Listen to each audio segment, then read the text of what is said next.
Hello there, West in the world. It is Thursday, December the 3rd.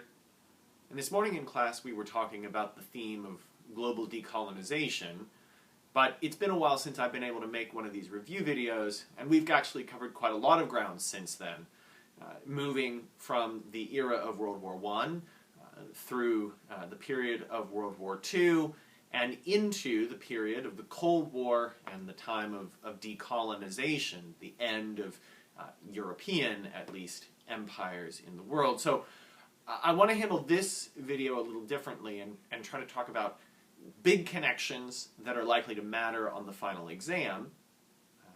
And I would encourage you, if you are, if you find these videos helpful and want to go back to the specifics of particular lectures, to scroll back through the archive of videos on this channel, because you'll find that although they'll vary slightly, I've created other videos in the past that explain those basic concepts. So in terms of sequence, the last video I made was after we talked about the causes and the consequences of World War I. Since then, you've watched the movie about World War I and the experience of the soldiers there. We've talked about World War II on the Tuesday before Thanksgiving, and then this week, Cold War and decolonization. So as you think about points of connection, big themes, I think there are a few things that I would want to emphasize and that are likely to guide our discussion on Sunday night. Number one, why are World War I and World War II such closely connected events?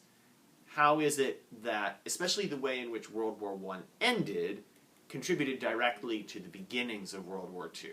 And so here, of course, you want to be thinking especially about the terms of the Treaty of Versailles and how those are perceived. Secondly, you want to be thinking a lot about how World War II leads directly into the Cold War. What are the differences between the United States and the Soviet Union, and how do they begin to show up even in the period of World War II?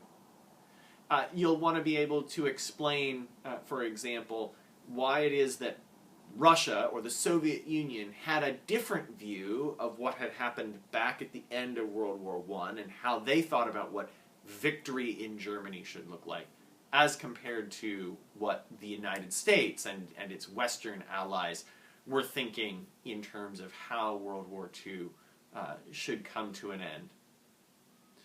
I think you also want to be thinking about how it is that the Cold War shapes life in the 20th century. And some of this will be in areas like fears of nuclear holocaust.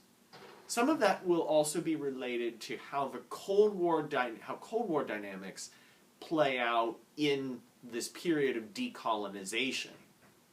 Because although the Cold War is so called because the United States and the Soviet Union don't really shoot at one another, there's still plenty of shooting going on, plenty of violence that stems from Cold War dynamics. And so being able to explain how a situation like Vietnam or Korea reflects the Cold War tensions being played out in the world would be very, very important for this last section of the class.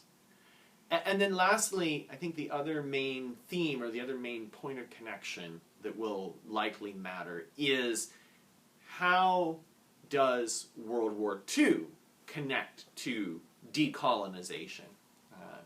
Why is it that the people of the empires no longer are willing to live under British or French rule at the end of World War II in particular?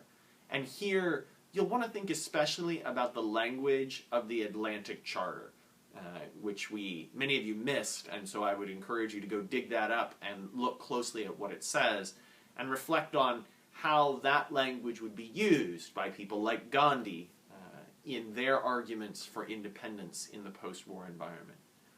So those are some of the big ideas that we've been trying to sort of piece together here.